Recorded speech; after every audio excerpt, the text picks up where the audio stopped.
Muito boa noite, bem-vindo a este jornal. De visita à Assembleia da República, o diretor-geral da Total Energies em Moçambique, Maxime Rebloud, reafirmou o compromisso da companhia com a promoção do desenvolvimento inclusivo, garantindo transparência na gestão do projeto Moçambique LNG, localizado na bacia do Rovuma. Rebloud falava momentos depois de ter sido recebido esta sexta-feira em audiência de cortesia pela Presidente da Assembleia da República, Margarida Talapa. O Parlamento moçambicano foi neste fim de semana palco de diplomacia econômica. Maxime Rebloud, o gestor de topo da Total Energies em Moçambique, manteve o encontro de cortesia com a Presidente da Assembleia da República, Margarida Talapa, onde destacou o compromisso da empresa em contribuir para o desenvolvimento do país com enfoque na transparência e na inclusão. Foi uma oportunidade dentro de um encontro de cortesia para nós devia cumprimentar e reconfirmar o nosso compromisso com o país, o engajamento que temos através dos nossos investimentos, investir em Moçambique para promover um desenvolvimento inclusivo. Também foi uma forma de nos prontificar a sempre de forma transparente comunicar, indicar e explicar no que representa os investimentos que estamos a fazer. Então, reconfirmando o compromisso e a confiança como investidores internacionais no país que é Moçambique. Muito obrigado. A Total Energies lidera o projeto de gás natural liquefeito GNL na área 1 da bacia do Rovuma, avaliado em cerca de 20 mil milhões de dólares na sua primeira fase. O projeto Moçambique LNG é considerado um dos maiores investimentos alguma vez realizados em Moçambique. Foi também a oportunidade para relembrar o nosso profundo compromisso de ser empresas cidadãs moçambicanas que querem investir em Moçambique no longo prazo para participar conjuntamente com o país no desenvolvimento. Especialistas defendem que o projeto pode ter um impacto transformador na economia moçambicana, impulsionando o crescimento, criando empregos e gerando receitas fiscais significativas, desde que sejam superados os desafios de segurança no norte de Moçambique. O secretário do Estado da Ciência e Ensino Superior aponta para o envolvimento dos jovens na implementação do programa quinquenal do governo como uma das saídas para o alcance da independência financeira da juventude moçambicana. Daí o apelo urgente de Edson Macuacua aos jovens para despertarem e desenvolverem habilidades que sejam parte da implementação do PQG. Moçambique debate-se com a falta de emprego, habitação e falta de oportunidades para os jovens. Para contornar o problema, que tende a agravar-se cada vez mais no país, Edson Macuacua disse que ainda é preciso proatividade e capacidade para responder às exigências nacionais. O governo tem um programa, que é o programa quinquenal do governo. E o governo está a implementar este programa. O mais importante é que os jovens sejam parte ativa do processo da implementação do programa. Cada um dos jovens tem que despertar e desenvolver as habilidades da vida. E este evento é justamente uma oportunidade nesse sentido. Busca despertar em cada um dos jovens, para que não fique à espera do pai, para que não fique à espera do governo, para que saiba que a solução para si vive em si mesmo. Por isso, Macuacua apelou aos jovens para que continuem sendo parte ativa na busca pela solução dos problemas do país. Quem está a fazer a economia deste país são os jovens. Quem está em frente no desenvolvimento do país, na política, na economia, na área social, na área cultural, são os jovens. E, aliás, não podia ser diferente. Este sempre foi um país que teve os jovens como sujeitos ativos da história. Então, o meu apelo é que os jovens continuem a ser parte ativa da solução para os desafios do país. Recusemos a resignação e assumamos a responsabilidade de sermos nós próprios os atores, sujeitos e obreiros da nossa própria história. Edson Makwakwa entende que os jovens devem buscar inspiração em si, quebrando assim a ideia de que a inspiração deve vir dos mais velhos. Eu fico feliz por ver que há jovens com iniciativas, jovens que podem inspirar outros jovens. Na verdade, uma sociedade como a nossa precisa também de referências. E quando falamos de referências, não precisamos de ir buscar muito longe. Não precisamos de buscar necessariamente sempre nos mais velhos. Entre os próprios jovens existem referências. E é muito bom que os jovens inspirem outros jovens para construir-se uma sociedade melhor. O governante apontou para a valorização da liderança juvenil, da inovação e do pensamento próprio como pilares para a construção do futuro de Moçambique. A governadora da província de Manica garante que todas as empresas que atuam na mineração estão encerradas, em resultado da decisão do Conselho de Ministros. Francisca Tomás alerta que todos os que desrespeitarem a medida tomada pelo Executivo serão detidos e responsabilizados. Continua em vigor o decreto do Conselho de Ministros, segundo o qual todas as empresas que se dedicam à extração de ouro devem paralisar as atividades de modo a se organizar o setor e devolver a pureza dos rios. Ao nível de Manica, uma das províncias fortemente afetadas pela poluição ambiental, a governadora Francisca Tomás assegurou já estarem encerradas todas as empresas. Manica foi a primeira província que suspendeu a atividade mineira no âmbito da poluição das águas. Então, estamos neste momento a monitorar a suspensão de várias empresas mineiras que estavam a explorar recursos minerais para permitir que haja um reordenamento ou reorganização dos leitos dos rios a partir das próprias empresas, com o apoio das próprias empresas. Enquanto, por um lado, continuam encerradas as empresas, por outro, decorre um trabalho de sensibilização dos mineradores artesanais. Também estamos a sensibilizar os garimpeiros artesanais, porque para além de ser seu autossustento, mas também polui as águas. E nós estamos a sensibilizar no sentido de não poluir as águas e poderem também cumprir com a lei, com a norma, com aquilo que foi decidido pelo Conselho de Ministros, para que possamos ter água limpa e termos também as outras atividades agrícolas a serem realizadas, atividades pesqueiras a serem realizadas. Os infratores da decisão do governo, segundo avançou a governante, serão detidos e O embaixador da República Federal da Alemanha em Moçambique, Ronald Munique, reafirmou o compromisso do seu país em continuar a apoiar Moçambique nas áreas de formação de capital humano e assistência humanitária, com destaque para a província de Cabo Delgado, região afetada pela insurgência e que acolhe grandes investimentos no setor de petróleo e gás. Munique falava à imprensa esta sexta-feira em Maputo, após o encontro de cortesia com a presidente da Assembleia da República, Margarida Talapa, a quem manifestou o desejo de fortalecer as relações parlamentares entre os dois países. Cooperação Moçambique-Alemanha. As relações de cooperação entre Moçambique e a Alemanha remontam a mais de 4 décadas. Após a visita de cortesia à Assembleia da República, o embaixador Ronald Munique destacou a relevância da interação entre os dois povos e reiterou o interesse do seu país em continuar a apoiar o desenvolvimento nacional.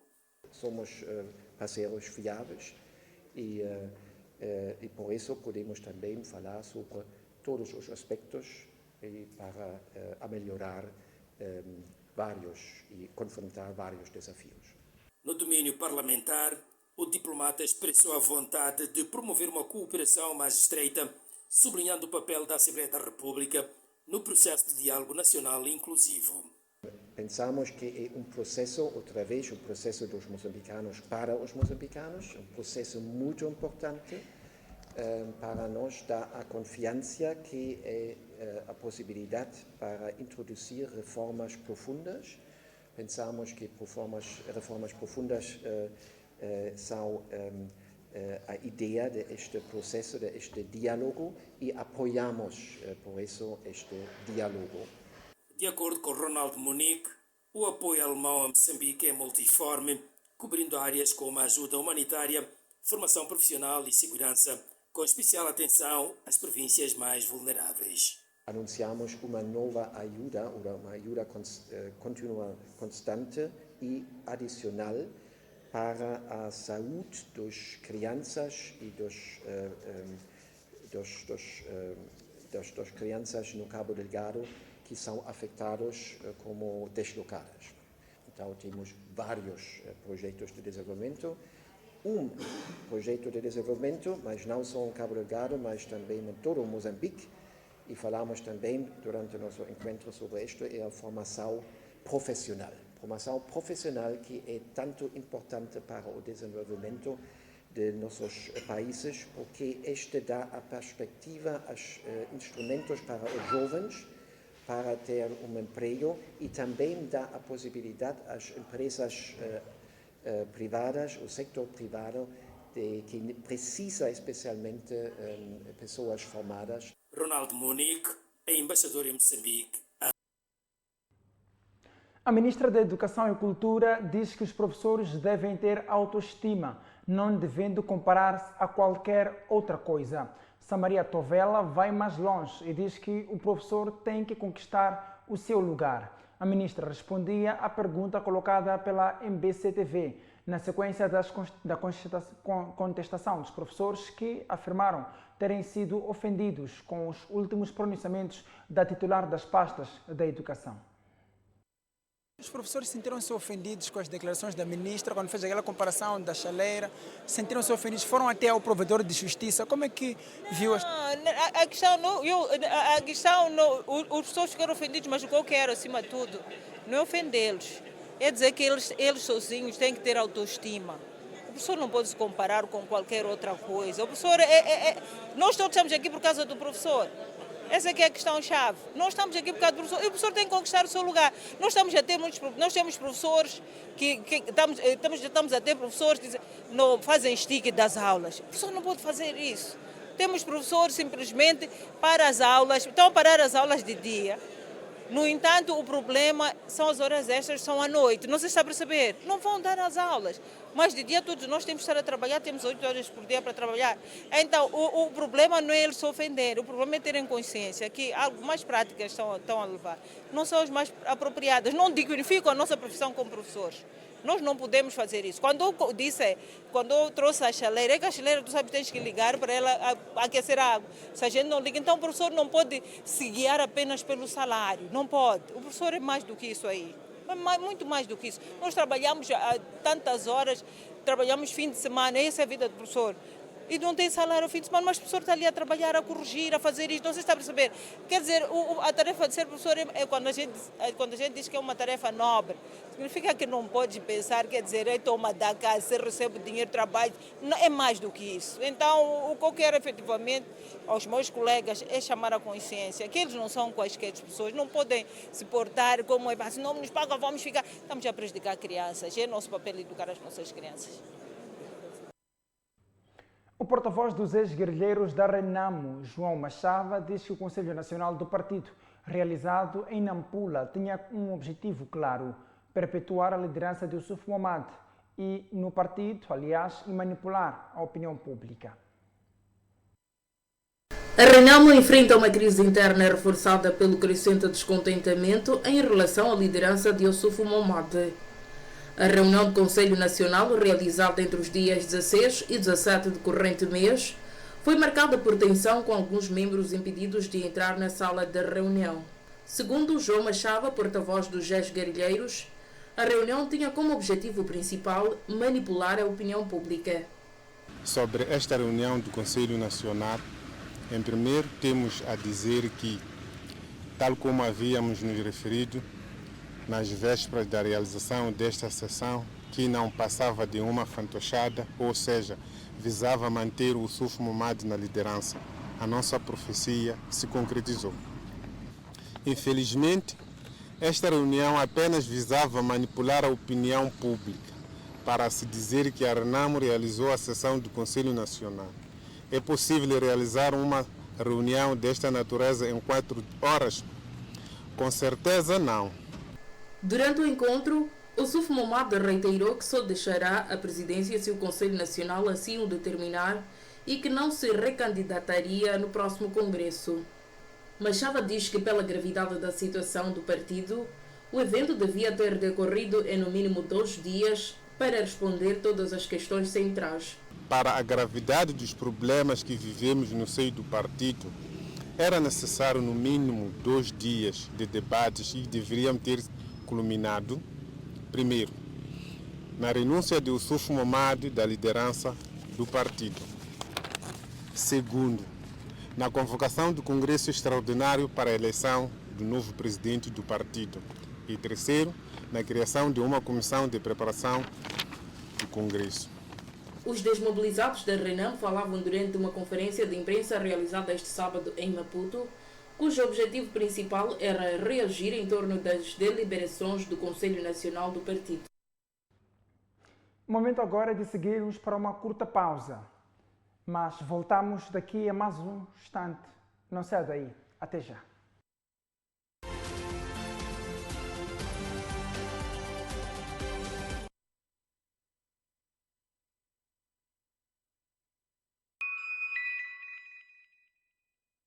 O futuro está mais próximo do seu negócio e cada segundo conta. Com internet dedicada de alta velocidade, as suas operações são contínuas, ágeis e eficientes. Com soluções de segurança e cloud confiáveis, toda a sua informação está protegida. Na TV Cabo Negócios, monitorizamos em tempo real o desempenho da sua rede e garantimos suporte técnico 24 horas por dia. É mais que tecnologia, é o futuro do seu negócio. TV Cabo Negócios, o futuro é agora. TV Cabo, sempre ligados. Um elemento essencial para a vida. A água é criada pela natureza. Mas nós garantimos um rigoroso processo de filtragem para mais alta qualidade para você e sua família com tecnologia de ponta. Para lhe oferecer uma experiência única de hidratação. Sinta a diferença na pureza e no sabor. Pura, leva-me contigo. Disponível nos melhores estabelecimentos comerciais. Fonte Pura.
O que são operadores de bolsa? São intermediários financeiros que facilitam a compra e venda de títulos. Está de volta o maior campeonato do futebol moçambicano. As equipas entram em campo com muita emoção em direto exclusivo na tua TMT pelo Canal Mania.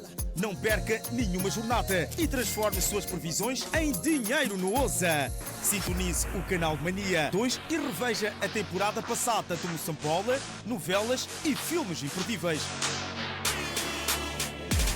Uau! TMT, o mundo digital em sua casa.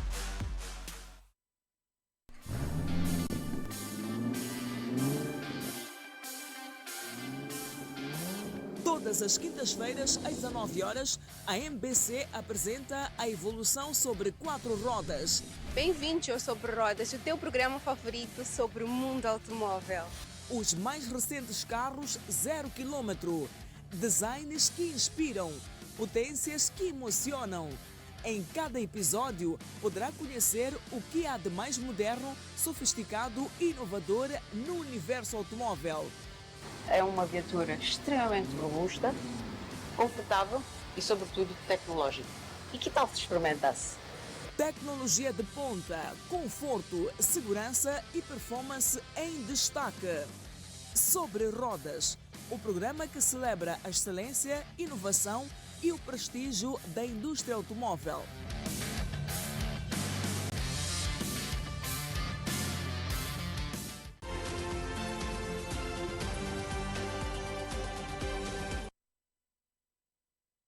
Bem-vindo de volta.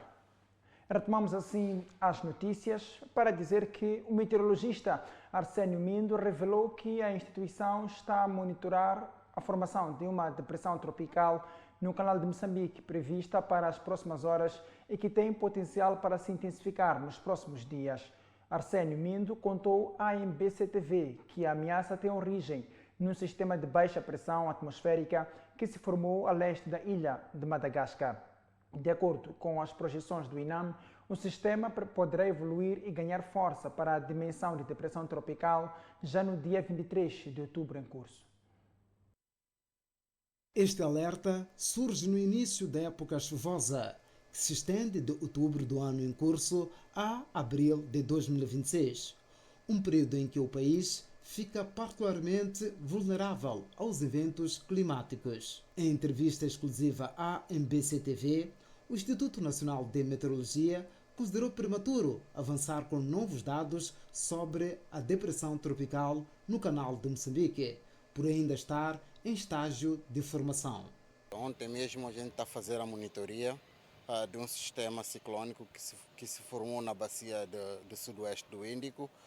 O INAM já emitiu um comunicado de monitoramento que esse sistema pode evoluir até ao estágio de tempestade tropical, isto nas próximas 72 horas, mas ainda é muito prematuro falar do sistema se vai atingir o canal ou não, porque o sistema ainda está muito distante do nosso canal, logicamente do nosso território nacional. Então a gente só está a comunicar que existiu-se lá, formou-se um sistema de baixas pressões e vai evoluir até esse estágio, mas ainda não constitui perigo para o canal nem para o território nacional. Noutro desenvolvimento, Arsénio Mindo revelou que neste domingo a zona sul do país, concretamente nas províncias de Maputo e Gaza, vai registrar temperaturas baixas acompanhadas de chuvas fracas e moderadas devido à passagem de um sistema frontal. Para amanhã também esperamos a passagem de um sistema frontal que vai trazer ventos com alguma rajada e alguma descida acentuada da temperatura para a província de Maputo e Gaza. Também esperamos algumas chuvas fracas ou possa ser aguaceiros fracos, acompanhados também de trovoadas locais. Apesar do cenário de evolução, o Instituto Nacional de Meteorologia acalma a população moçambicana, afirmando que o sistema ainda não constitui perigo para o território continental. Hoje é sábado e temos habitualmente a opinião de Elísio Macamo e hoje fala-nos sobre comparações entre os países. Acompanhe.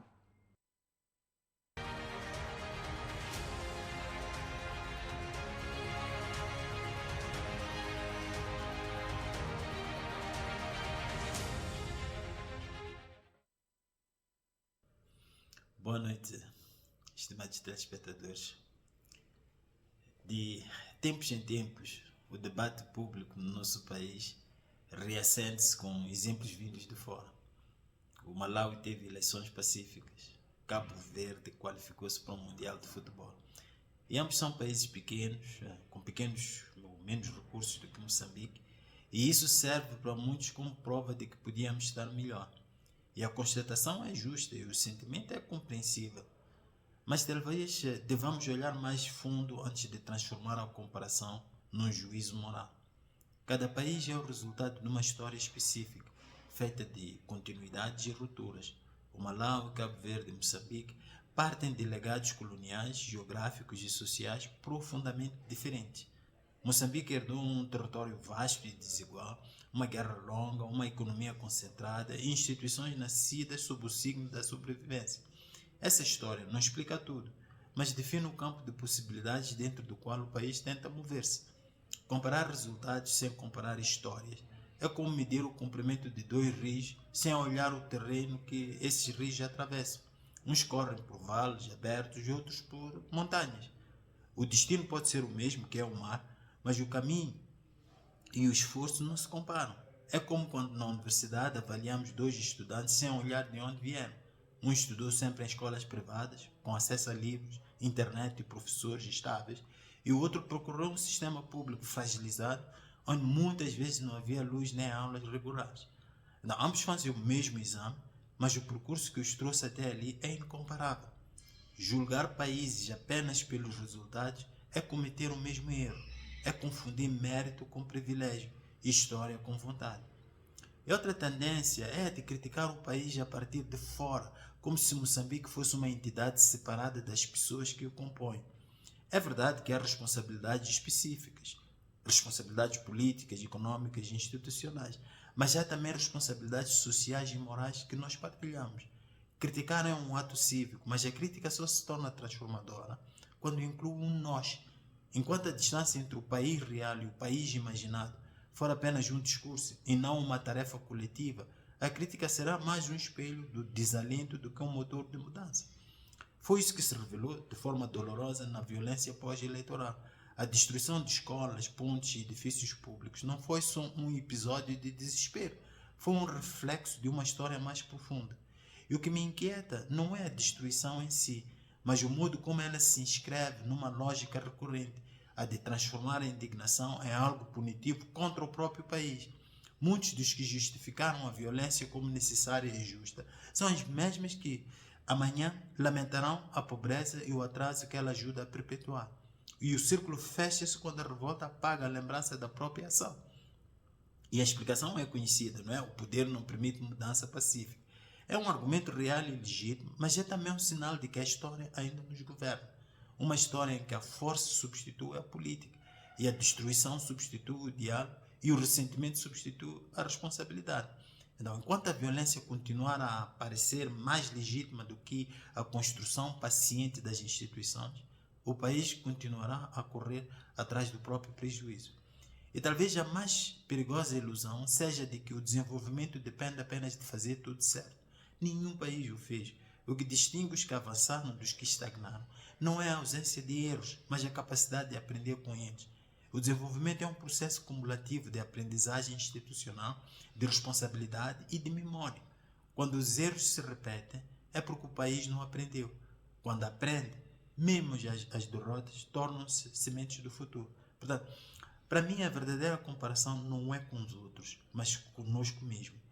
O que melhorou apesar de tudo? Onde o país ainda tropeça nos meios de grau? A resposta exige menos indignação e mais método, menos desespero e mais lucidez. Um país não se compara pelos resultados, mas pela direção e pela coragem com que enfrenta a sua própria história. Uma história que só deixará de nos atrasar quando nós formos capazes de reconhecê-la como um espelho e não como uma desculpa. Mais uma vez, boa noite e até a próxima semana.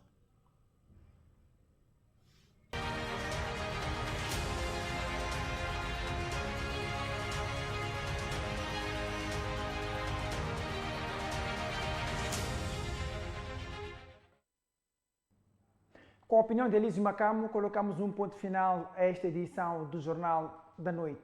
Mas regressamos amanhã, quando forem pontualmente 20 horas, para mais uma edição. E até lá, fique bem.